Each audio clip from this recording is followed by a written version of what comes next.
Once upon a time, in the bustling port city of Tunis, there lived a daring sailor named Sinbad. He was known far and wide for his courage, wit, and insatiable thirst for adventure. Having inherited a modest fortune from his father, Sinbad could have lived a comfortable life. But his restless spirit yearned for the open seas, the thrill of discovery, and the promise of untold riches hidden in distant lands. One day, Sinbad gathered his crew, loaded his ship with provisions, and set sail on what would become the first of his 7 legendary voyages. The ship glided across the calm waters of the Mediterranean, and soon they reached the open ocean. One evening, as the sun dipped below the horizon, a violent storm suddenly arose. Despite their best efforts, the storm was too fierce, and the ship was smashed against the rocks of an unknown island. Miraculously, Sinbad and a few of his men survived, washed ashore by the merciless waves. Exhausted and battered, they explored the island, hoping to find shelter. To their surprise, they stumbled upon a grand palace hidden within a lush forest. The palace was unlike anything they had ever seen, its walls gleamed with gold and jewels sparkled from every corner. But the island was deserted, not a soul in sight. They decided to enter the palace, hoping to find food and rest. As they ventured deeper into the palace, they found a banquet hall laid out with a feast fit for kings. Hungry and weary, they sat down and ate to their heart's content. Little did they know that the palace belonged to a giant but fearsome creature who ruled the island with an iron fist. As they feasted, the ground trembled, and a deep, rumbling voice echoed through the halls. The giant had returned. Sinbad and his men froze in terror as the giant entered the hall.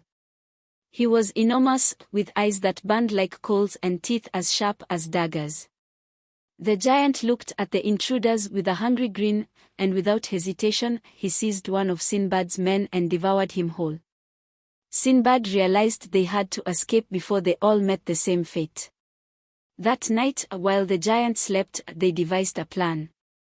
They would sharpen a large wooden stake, hit it over the fire, and drive it into the giant's single eye, blinding him. The plan was executed flawlessly. As the giant roared in pain, Sinbad and his men made their escape. But their ordeal was far from over. In their desperate flight, they managed to find a raft and set sail away from the island, leaving the enraged giant behind. After days adrift at sea, they were rescued by a passing ship. The captain, recognizing Sinbad's bravery, offered him passage home. But Sinbad's love for adventure could not be tamed. Soon after returning to Tunis, he set sail once more, embarking on his second voyage. This time, Sinbad and his crew landed on an island that seemed like paradise. The trees were heavy with fruit, and the air was filled with the sweet scent of flowers. But appearances can be deceiving. As they explored, they discovered that the island was home to enormous birds called rocs, creatures of legend that could carry an elephant in their talons. Sinbad, ever curious, decided to see these majestic birds up close. He instructed his men to tie him to the leg of a sleeping roc, hoping it would carry him to its nest high in the mountains. At dawn, the roc awoke and took flight, carrying Sinbad with it. Sinbad quickly untied himself and looked around.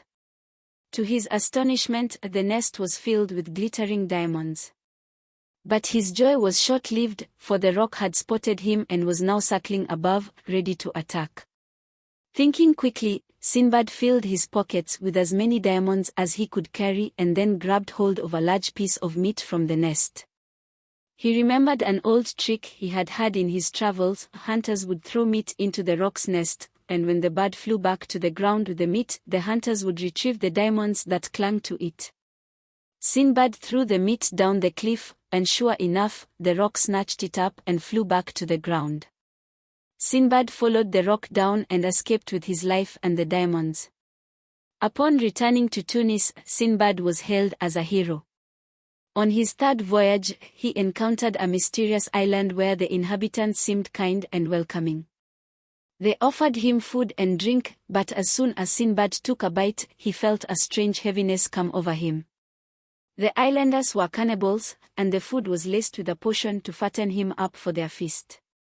Realizing the danger, Sinbad stopped eating and bided his time. He watched as the other sailors succumbed to the potion and were taken away to be cooked. Sinbad, however, pretended to be under the potion's influence but secretly gathered his strength. One night, he managed to escape, fleeing into the jungle. After days of wandering, he was rescued by a merchant ship that took him back to Tunis. Undeterred by his close brush with death, Sinbad embarked on his fourth voyage. This time, he ventured into uncharted waters, where he encountered a strange phenomenon. The sea bubbled and boiled, and suddenly, the ship was lifted high into the air by a gigantic fish. The fish was so enormous that it had mistaken the ship for a piece of food.